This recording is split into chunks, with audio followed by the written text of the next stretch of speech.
Mis hermanos, vamos a abrir la palabra del Señor en el libro que estamos estudiando, el libro de Apocalipsis, continuando con la serie expositiva.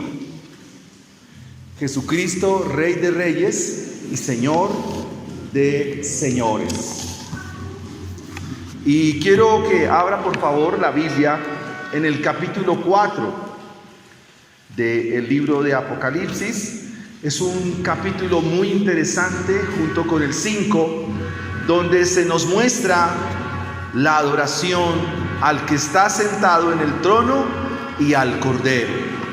La adoración al que está sentado en el trono y al Cordero. Gracias damos a Dios por ello. Vamos a leer el capítulo 4. Y quiero leer en favor de mis hermanos la palabra del Señor. Después de esto miré, y aquí una puerta abierta en el cielo. Y la primera voz que oí, como de trompeta, hablando conmigo, dijo: sube acá y te mostraré las cosas que sucederán después de estas. Al instante yo estaba en el Espíritu, y he aquí un trono establecido en el cielo, y en el trono uno sentado. El aspecto del que estaba sentado era semejante a la piedra de jaspe y de cornalina, y había alrededor del trono un arco iris, semejante en aspecto a la esmeralda.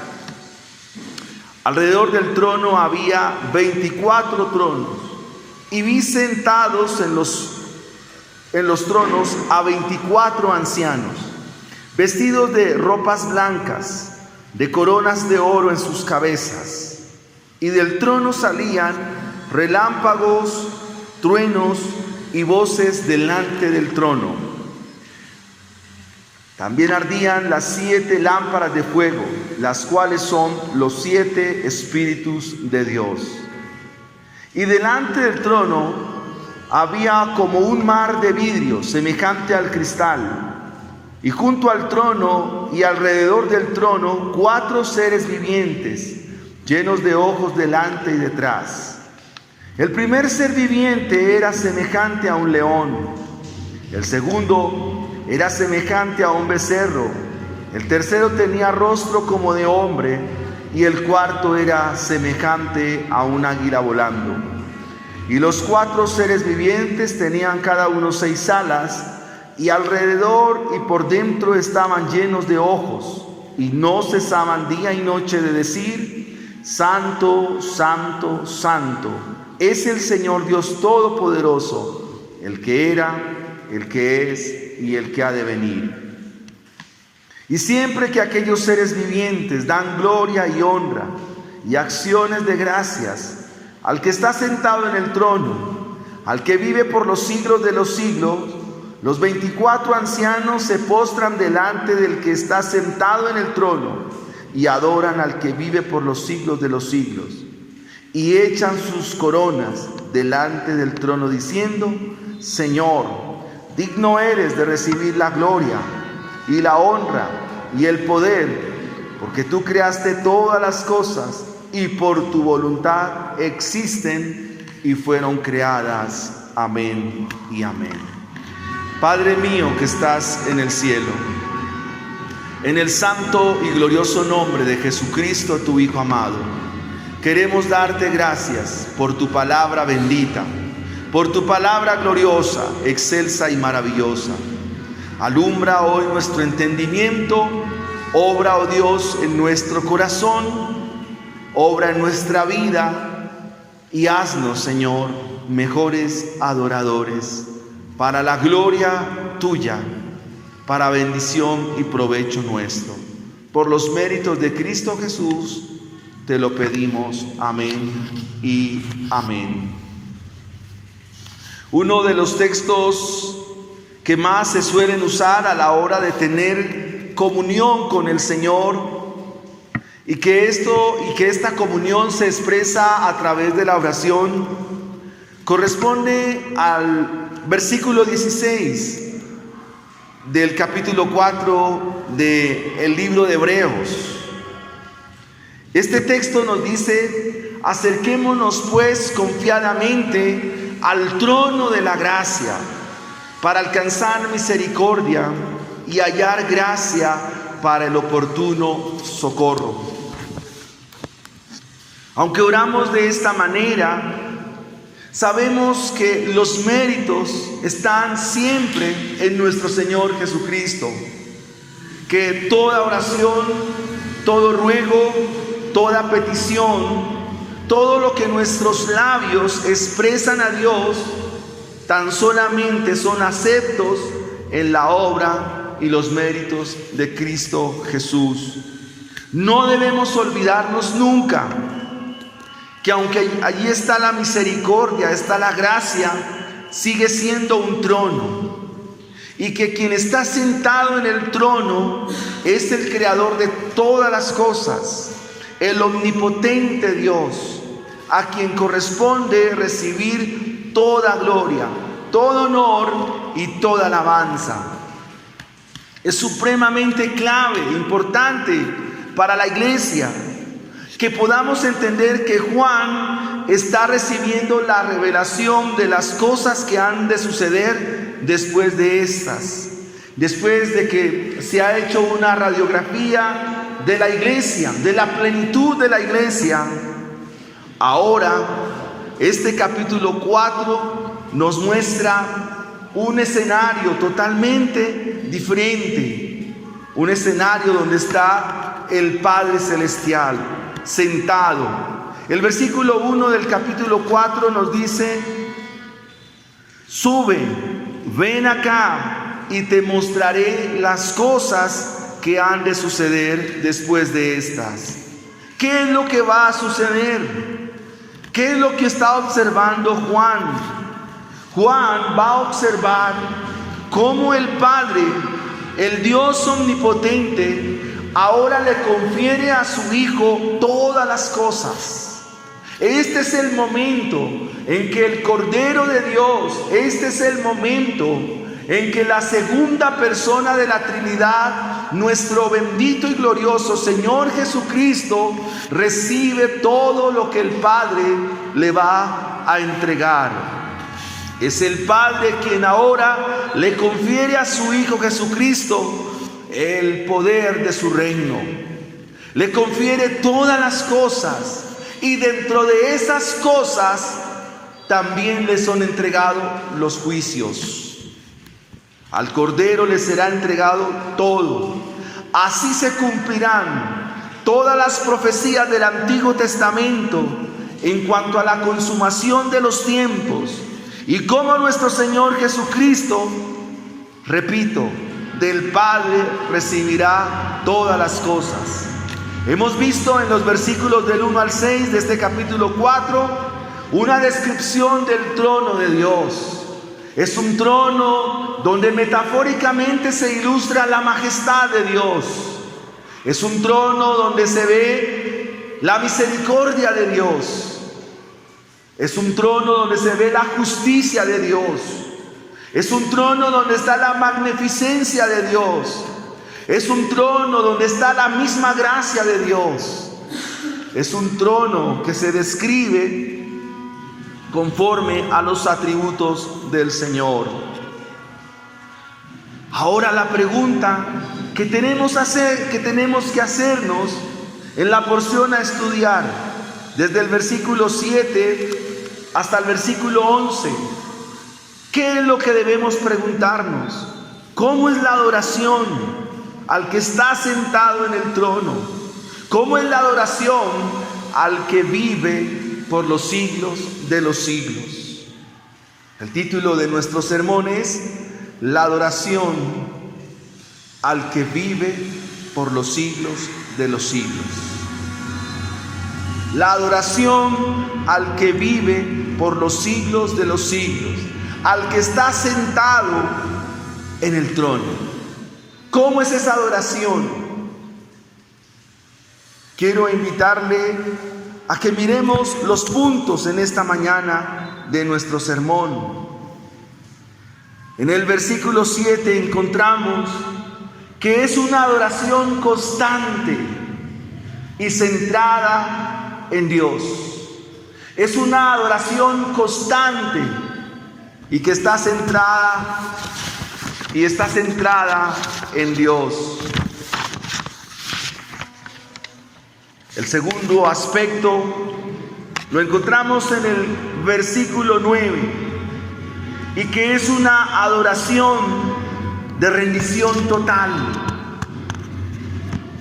Y el tercer punto o el tercer aspecto lo encontramos en el versículo 11, porque es una adoración de labios. Es una adoración de labios. Así que veamos, mis hermanos, en esta mañana el desarrollo de estos tres puntos. Veamos el versículo 7. El primer ser viviente era semejante a un león. El segundo era semejante a un becerro. El tercero tenía rostro como de hombre. Y el cuarto era semejante a un águila volando. Y los cuatro seres vivientes tenían cada uno 6 alas, y alrededor y por dentro estaban llenos de ojos, y no cesaban de decir día y noche: Santo, Santo, Santo es el Señor Dios Todopoderoso, el que era, el que es y el que ha de venir. Una adoración constante y centrada en Dios. Cuando hablamos de adoración centrada en Dios, ¿qué es lo que quiere decir? Si usted mira el final del versículo 8, los seres vivientes están cantando de los atributos de Dios, describen las perfecciones de Dios, cantan en sus labios de los atributos de Dios. Es una adoración centrada en el carácter de Dios. Es una adoración centrada en la naturaleza de Dios. Es una adoración centrada en aquel que está sentado en el trono.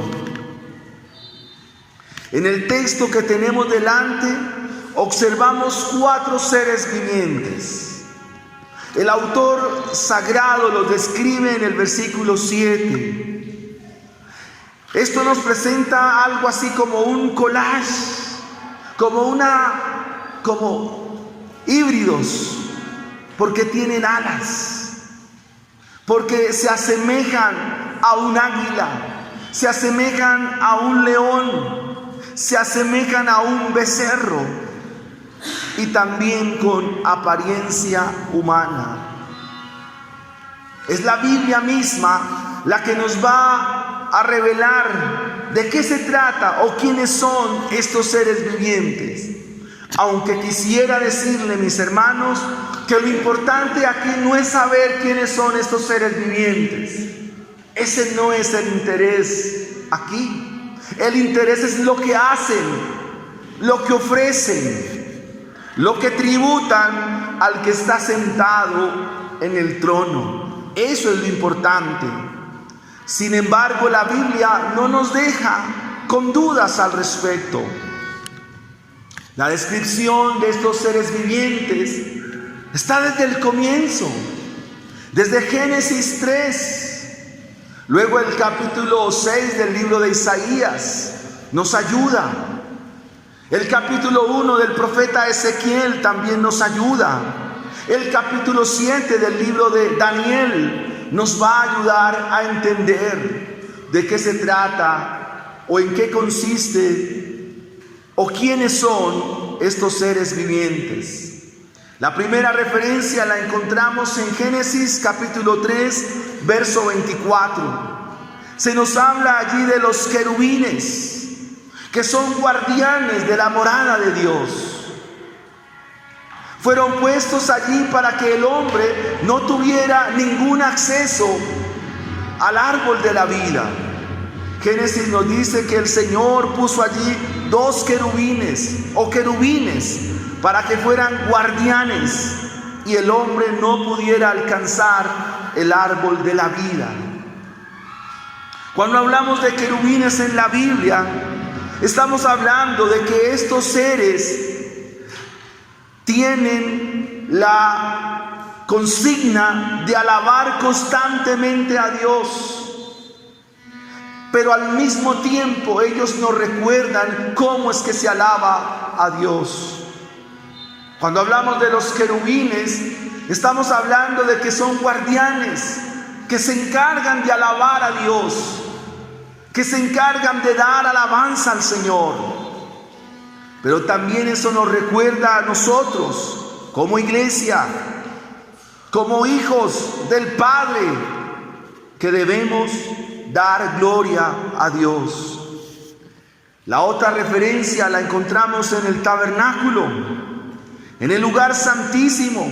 Cada vez que el sumo sacerdote entraba una vez por año, en el día de la expiación, él tenía la oportunidad de ver allí sobre la tapa, es decir, sobre el propiciatorio, 2 querubines frente a frente, con sus alas extendidas cubriendo el propiciatorio. El Salmo 99 nos dice que el Señor está sentado sobre los querubines.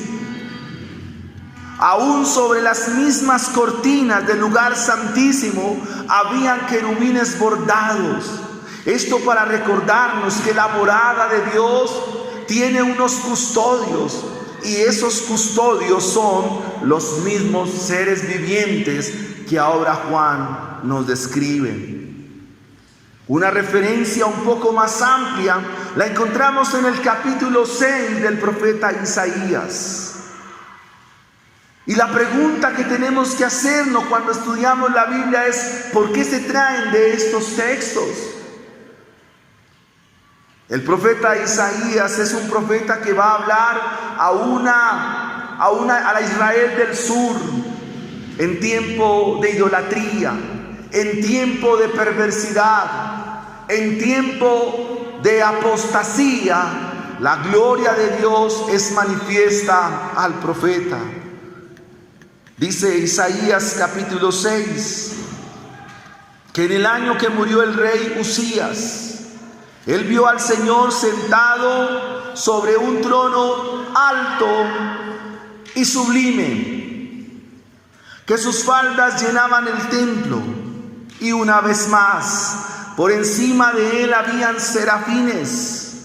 Cada uno tenía 6 alas, con 2 cubrían sus rostros, con 2 cubrían sus pies, y con 2 volaban. Y esto es lo importante, lo que ellos hacen según Isaías. Y el uno al otro daba voces diciendo: Santo, Santo, Santo. Mis hermanos, esto nos da a entender que la alabanza a Dios es una alabanza que corresponde al carácter de Él, que es una alabanza constante, centrada en Dios.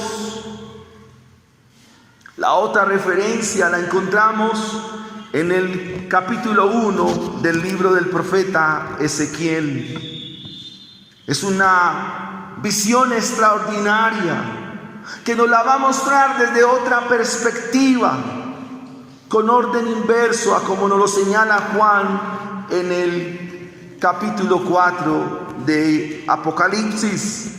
La descripción de Ezequiel es para mostrarnos la gloria misma de Dios. Se nos van a mostrar 4 aspectos, 4 alas, 4 caras. Nos muestra la universalidad del dominio y la gloria de nuestro Dios.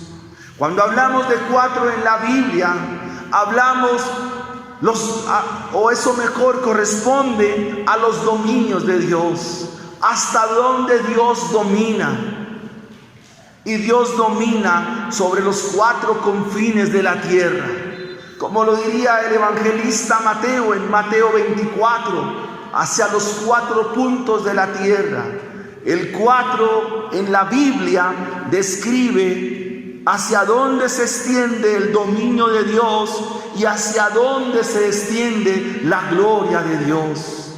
De hecho, los seres vivientes en Isaías 6 están diciendo: Santo, santo, santo, Jehová de los ejércitos. Eso significa Jehová Chebaot. Toda la tierra, no una parte de la tierra, no un lugar de la tierra, sino toda la tierra está llena de la gloria de Dios. Así que están cantando de la gloria del Señor. ¿Qué es lo importante? Preguntémonos aquí. Miremos el versículo 8 de Apocalipsis 4. Los seres vivientes tenían 6 alas y alrededor por dentro estaban llenos de ojos.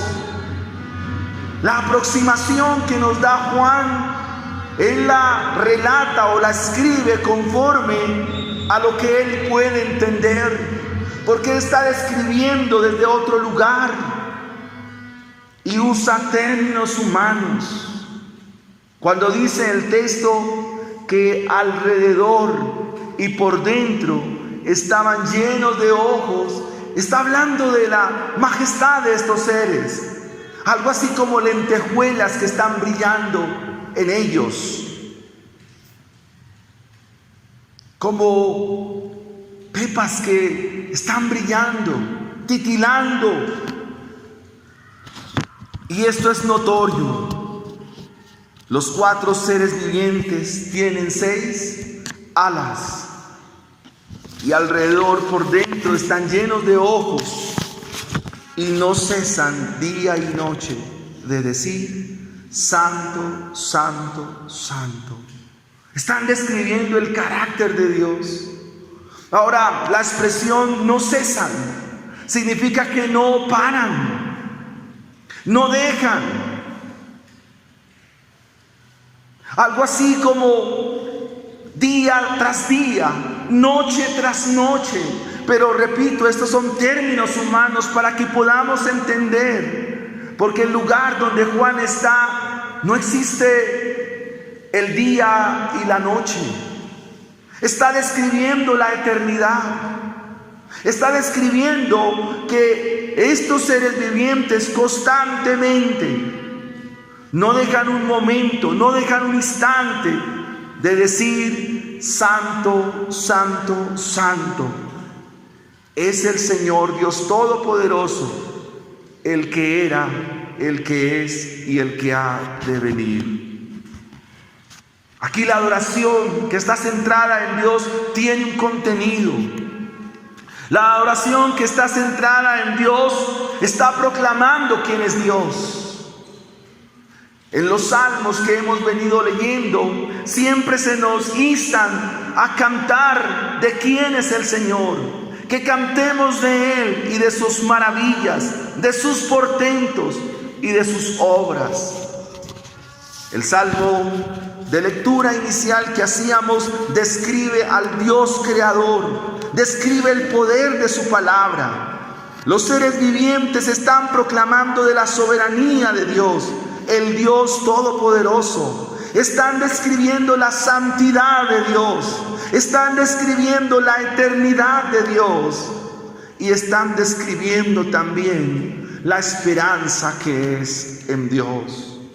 En términos prácticos, todos los creyentes, la plenitud de la iglesia, debe exaltar el carácter de Dios.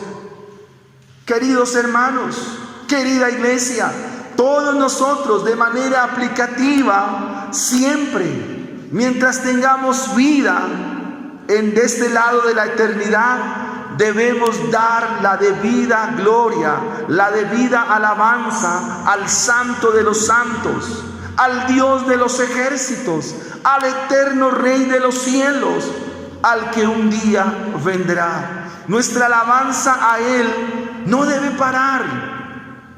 Nuestra alabanza a Dios debe ser en todo tiempo.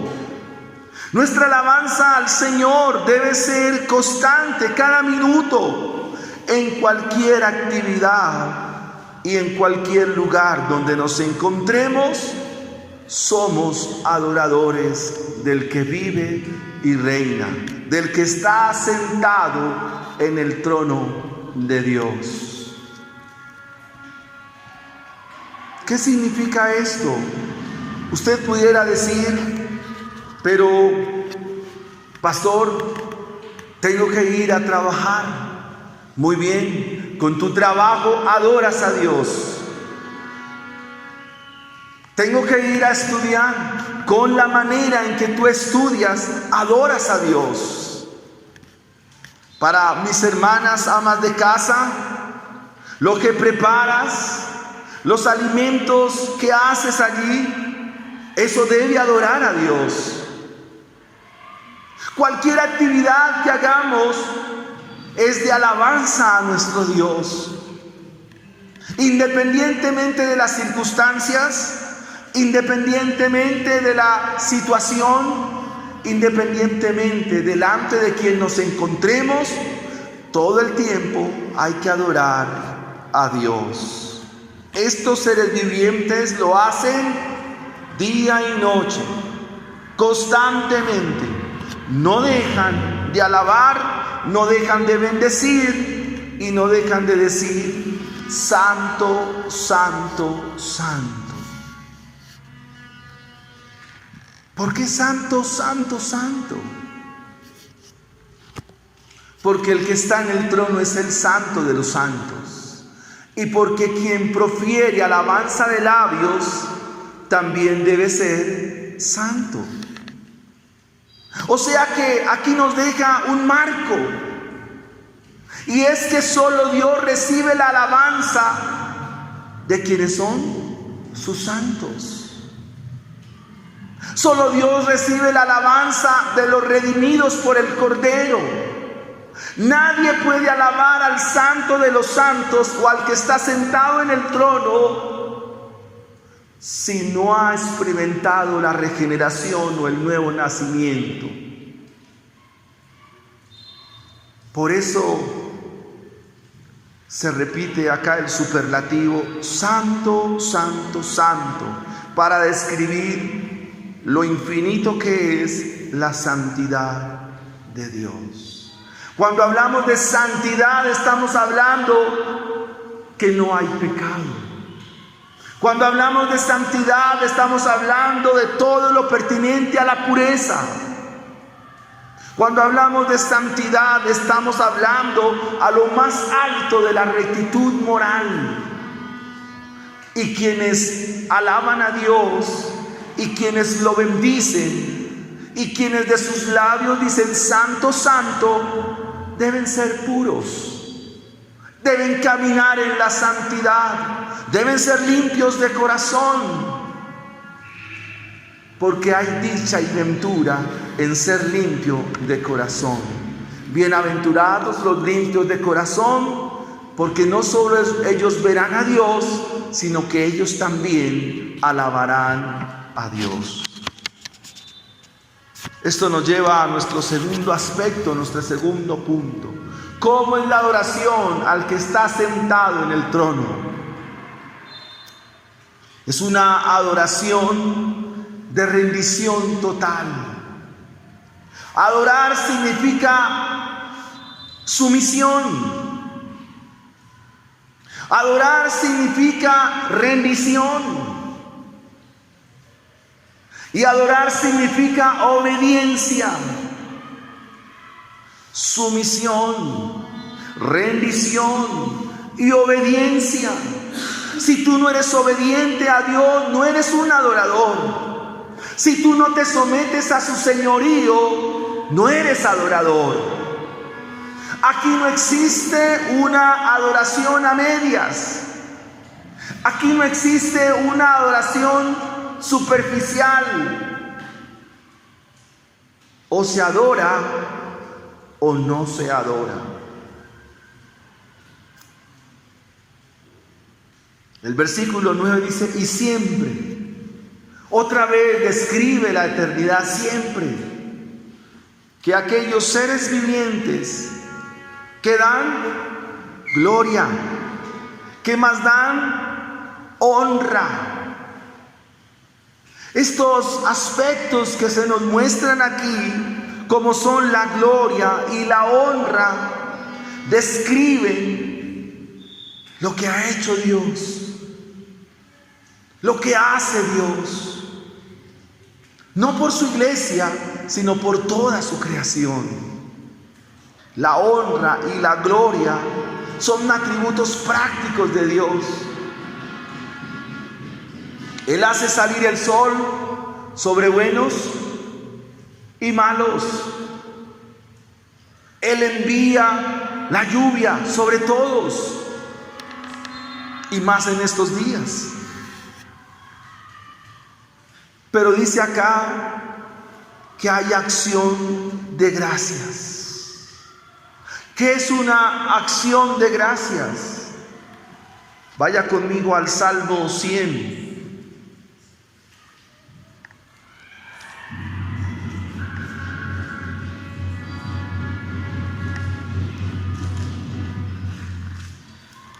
La alabanza, mis hermanos, tiene que ver con gratitud. Salmo 100. Dice: cantad alegres a Dios, habitantes de toda la tierra. Servid a Jehová con alegría. Una acción de gracias es el servicio. Y venid ante su presencia con regocijo. Versículo 4. Entren por sus puertas. Recuerda lo que se le dice a Juan: sube. Y dice que él vio una puerta. El Salmo aquí nos recuerda y nos dice: entren por sus puertas. ¿Cómo? Con acciones de gracias. Y por sus atrios con alabanza. Alábenle, bendíganle, bendigan su santo nombre, porque Él es bueno y porque para siempre es su misericordia y su verdad por todas las edades. Honra, alabanza y acciones de gracias. Un verdadero adorador, amados hermanos, vive lleno de gratitud por todo. Un verdadero adorador, alguien que adora a Dios, vive con gratitud delante de Él. No vive profiriendo queja y mucho menos reclamo, sino que sabe bien que quien está sentado en el trono está a cargo de su situación, está al control de lo que está viviendo. Aún por ello, por la más adversa de las situaciones, por la más difícil de las situaciones, el adorador vive en constante gratitud a Dios. De sus labios afloran: gracias, Señor. Gracias, Dios mío. Gracias, Señor. Estas son las acciones de gracias. Un predicador dijo en cierta ocasión que un ingrato o la ingratitud es la misma acción de perfumar un cadáver cuando lo van a enterrar. Esa es la ingratitud, como si se perfumara un cadáver cuando se va a enterrar. Amados hermanos, aunque el cuadro es celestial y la dimensión como que es otra, no podemos perder de vista el contexto de los creyentes de Apocalipsis.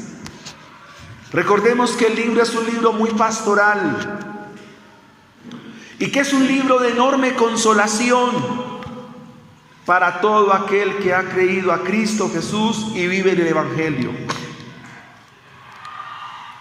Recordemos también que la iglesia está siendo perseguida, que el sistema imperial es avasallante, que es arrasador contra los hijos de Dios. ¿Y qué quiere decir eso? Que aunque el tiempo sea adverso y la dificultad te rodee, tú debes seguir adorando. Un adorador o alguien que adora a Dios, no importa el momento, si hay lluvia, si hay calor, si hay frío, siempre está adorando, siempre es sumiso, siempre está en rendición y siempre va a ser obediente. Me llama aquí la atención que el pasaje del Antiguo Testamento que más nos da luz acerca de estos seres vivientes es Ezequiel. Y quiero confesarles en esta mañana que Ezequiel es mi libro favorito de toda la Biblia.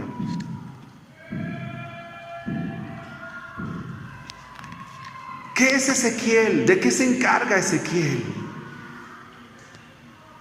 Recuerden que hay dos escenarios en ese momento de la historia. Estamos hablando del siglo V antes de Cristo. Y hay dos profetas que están trabajando para Dios, pregonando su mensaje. Uno de ellos es Jeremías y el otro de ellos es Ezequiel. Jeremías anuncia por la mitad de su ministerio lo que iba a pasar, lo que se venía a venir, el exilio en Babilonia por 70 años. Pero ahora estos exiliados, o los que estaban allí y llevados a Babilonia, estaban a merced de un sistema antidios. Estaban en cautividad. Estaban ahora bajo el dominio del imperio babilonio. ¿Y eso qué tiene que ver con que hay unos seres celestiales de los cuales se muestran, pero posterior se muestra la grandeza del Señor? ¿Qué tiene que ver esto también con el libro de Apocalipsis? Una referencia la encontramos en el Salmo 137. El Salmo 137 nos dice: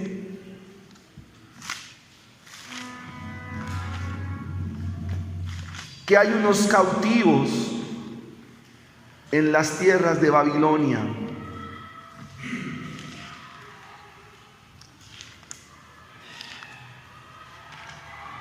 Y dice así la palabra del Señor. Salmo 137. Junto a los ríos de Babilonia nos sentábamos y llorábamos, acordándonos de Sión. Sobre los sauces en medio de ella colgábamos nuestras arpas, y los que nos habían llevado cautivos nos pedían que cantáramos. Ellos dicen: ¿y cómo cantaremos cántico de Jehová en tierra extraña?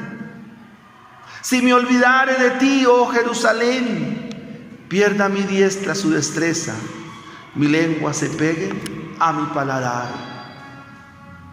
Esto nos ayuda a entender el contexto de Apocalipsis, mis hermanos. Vemos en los cautivos de Babilonia tristeza. En los cautivos de Babilonia vemos amargura. Es más, sus instrumentos musicales los colgaron en los sauces. Los que estaban allí le dicen: ¿por qué no cantan? Y ellos dicen: pero ¿cómo vamos a cantar si estamos en gran angustia, estamos en adversidad? Esta es la tristeza, es la manifestación del dolor, porque ahora vivían en el exilio. Pero entonces, ¿cuál es el trabajo de Ezequiel? Al igual que el trabajo de Juan, al que se le muestre la morada de Dios. Amados hermanos, a los redimidos por el Cordero, a esa multitud incontable que es de toda lengua, tribu, raza o nación, también un día ellos están o estarán en la misma presencia del Cordero y le glorificarán también incesantemente. El texto de Ezequiel nos muestra que al profeta le es revelada la gloria de Dios. A Juan le es descrita la misma gloria de Dios, con una sola intención, con un solo propósito: mantener la fe viva, alimentar la fe. Esa es la razón por la cual a Juan se le muestra la puerta. Esa es la razón por la cual a Ezequiel se le muestra la puerta: que la fe esté viva, que la fe no se apague. Y que aunque haya adversidad, aunque hay dificultad, esa fe viva, esa fe sostenida o esa fe mantenida se debe traducir en una vida de completa adoración a Dios. Cuando nosotros venimos a la iglesia, todo predicador hace las veces o está oficiando como un profeta.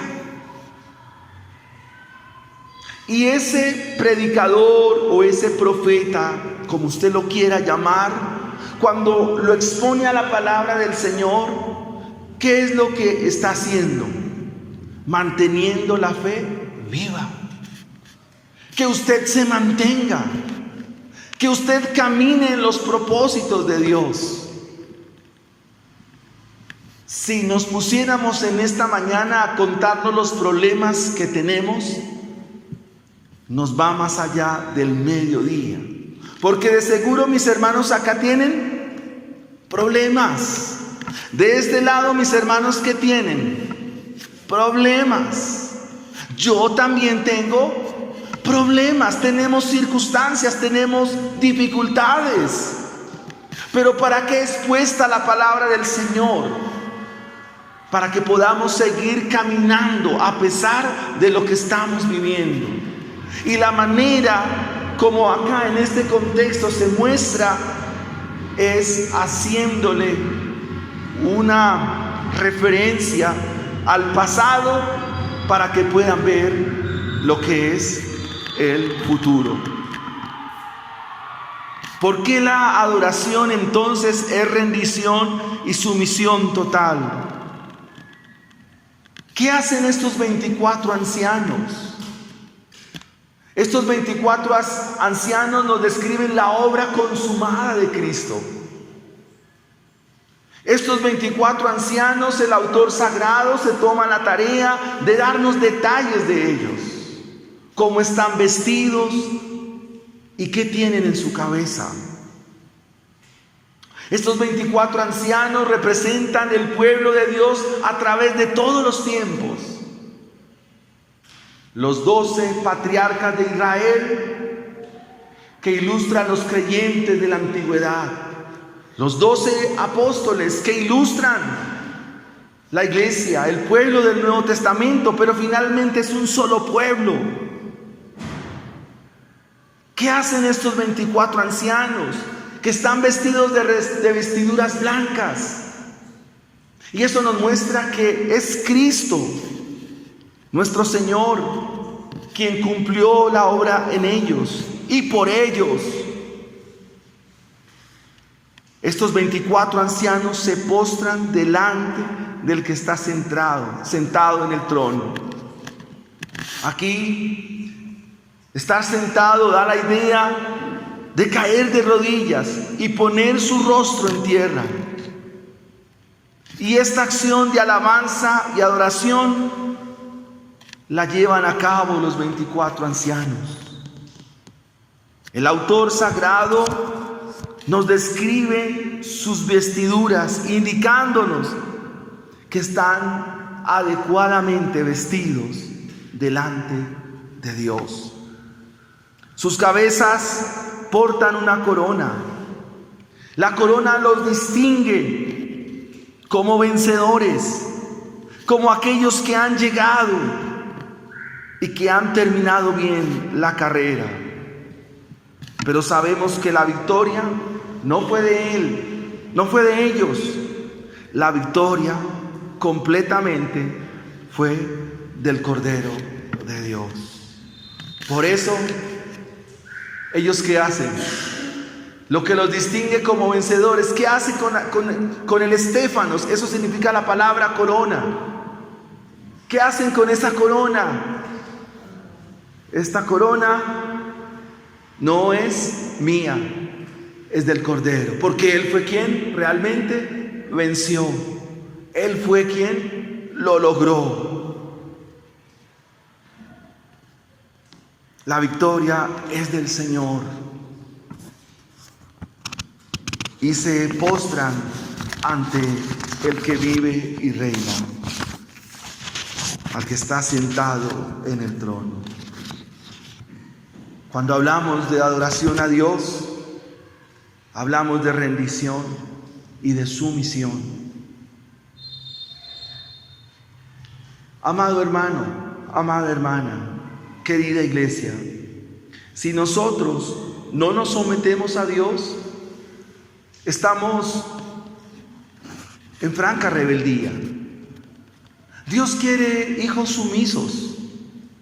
Dios quiere un pueblo sujeto a Dios. Dios no quiere rebeldes en su iglesia. Por eso siempre nos va a llamar al arrepentimiento. Eso quiere decir que la verdadera adoración abarca todas las áreas de nuestra vida. Todas. No puede haber una área de nuestra vida que esté fuera de la adoración a Dios. Quizás una de las áreas que nosotros queremos manejar, en la cual la iglesia siempre tiene dificultades, es por ejemplo en la parte económica. Porque tal vez adoramos a Dios en las otras áreas.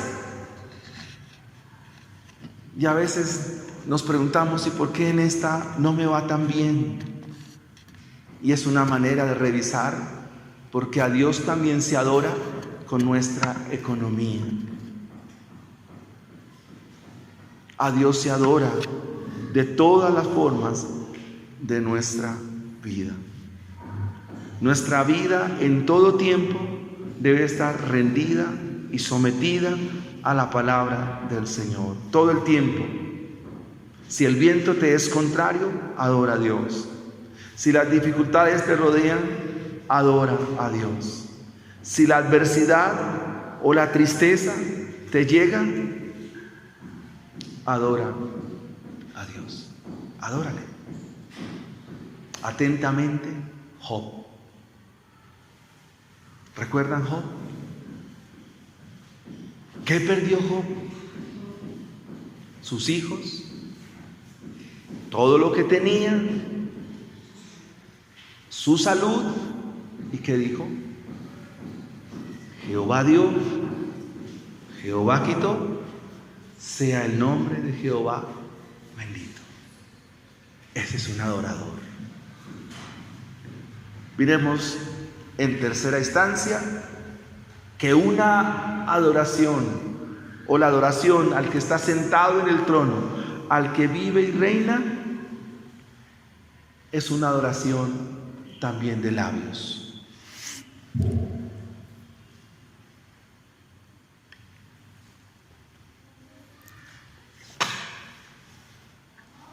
Versículo 11. Dice que estos que adoran al Señor, los 24 ancianos se postran delante del que está sentado en el trono y adoran al que vive por los siglos de los siglos, y echan sus coronas delante del trono diciendo: Señor, digno eres de recibir la gloria, la honra, el poder, porque tú creaste todas las cosas y por tu voluntad existen y fueron creadas. Una adoración de labios. Ellos hablan, ellos pronuncian palabras, Y yo quiero llamar la atención como Dios me ha llamado la atención a mí acerca de lo que significa hablar. Hemos cometido un gran error en la historia de la iglesia, en decir que solo se adora cuando cantamos. Y eso no es verdad. Es una parte de la verdad. Porque ¿cómo es posible que una boca que dice santo, santo, santo es una boca que miente? No puede ser así. No puede ser posible que una boca que dice santo, santo, santo, siempre el labio mío loor te dará, dice una cosa y hace otra. No podemos ser ligeros en nuestro hablar.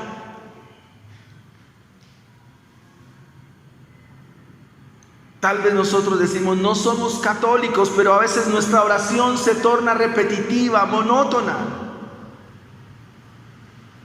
Ayer tenía la oportunidad de orar y ahora, ¿qué digo? ¿Qué le digo a Dios? ¿Qué le expreso? Para no seguir incurriendo en vanas repeticiones. Porque a veces en la oración tenemos un repertorio de cosas. Es una adoración de labios la que se nos muestra acá, de manera pastoral.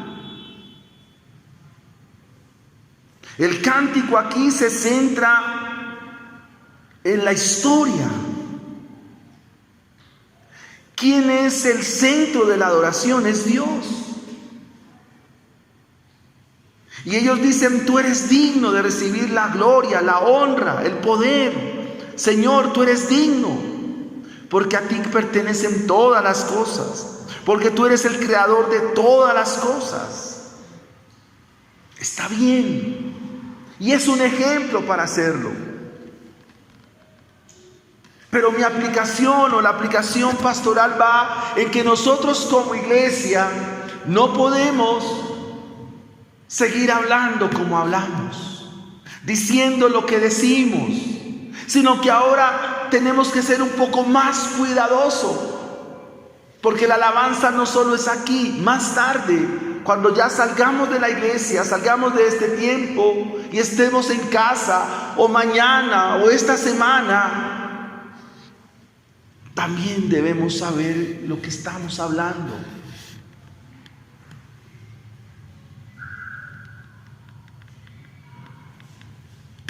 ¿Cómo es nuestra oración a Dios? A veces es cargada de peticiones, centrada en nosotros. Y no debe ser así. El texto nos dice que es una adoración de labios. Y debemos preguntarnos qué es lo que significa realmente cantar. ¿Y qué significa hablar a Dios en alabanza? ¿Qué significa eso? Entonces la Biblia nos dice que el canto en la Biblia es la manera como expresamos la fe. Si hablamos, estamos expresando nuestra fe. Si proferimos palabra a algo, a alguien, le estamos indicando lo que yo creo. Le estamos mostrando lo que yo digo. Y en eso que yo digo, estoy manifestando quién soy como persona. Eres un hijo de Dios, eres una hija de Dios. Entonces tu boca, tus palabras describen lo que eres, describen quién eres, y somos hijos de Dios. Así que el canto no solo expresa la fe, sino que también el canto expresa alegría. En este caso, gozo. Porque aún en la adversidad se tiene gozo.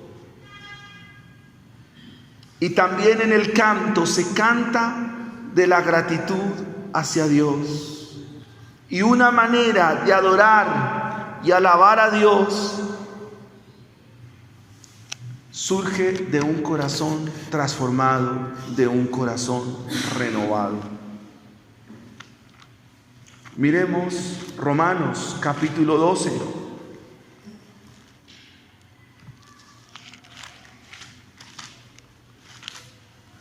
Versículos 1 y 2. Pablo, después de haber explicado la justificación por medio de la fe, y cuando el creyente tiene entendido lo que significa ser justificado por medio de la fe, en razón de eso dice: así que, por tanto, con motivo de, hermanos, os ruego por esas misericordias tan abundantes de Dios, que se presenten ante Él en forma de sacrificio vivo. ¿Por qué vivo? Porque el Dios al cual adoramos es el Dios vivo, el Dios verdadero. ¿Por qué santo?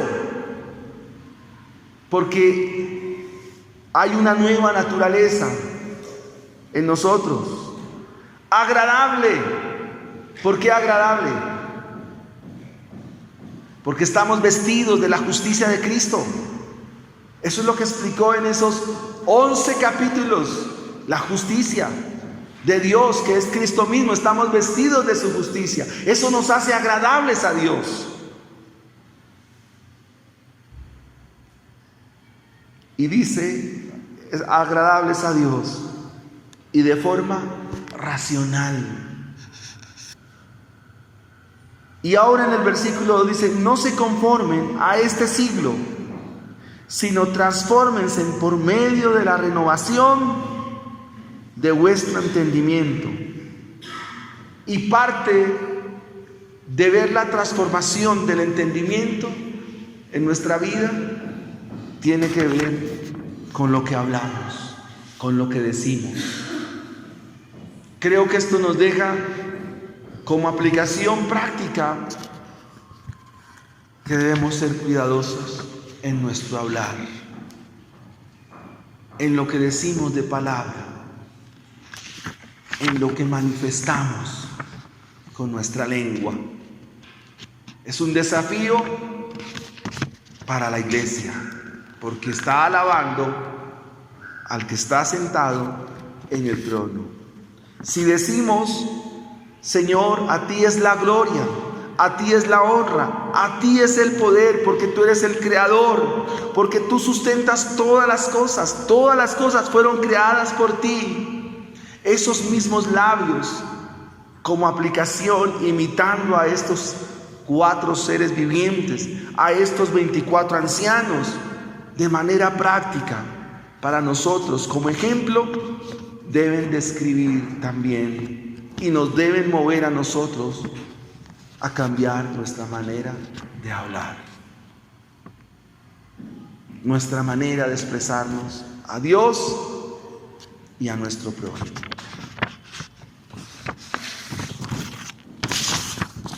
Nuestra oración hay que revisarla, como oramos. La manera de orar describe el contenido bíblico que yo tengo en mi vida y mi corazón. ¿Qué tanta Biblia sé? Es importante.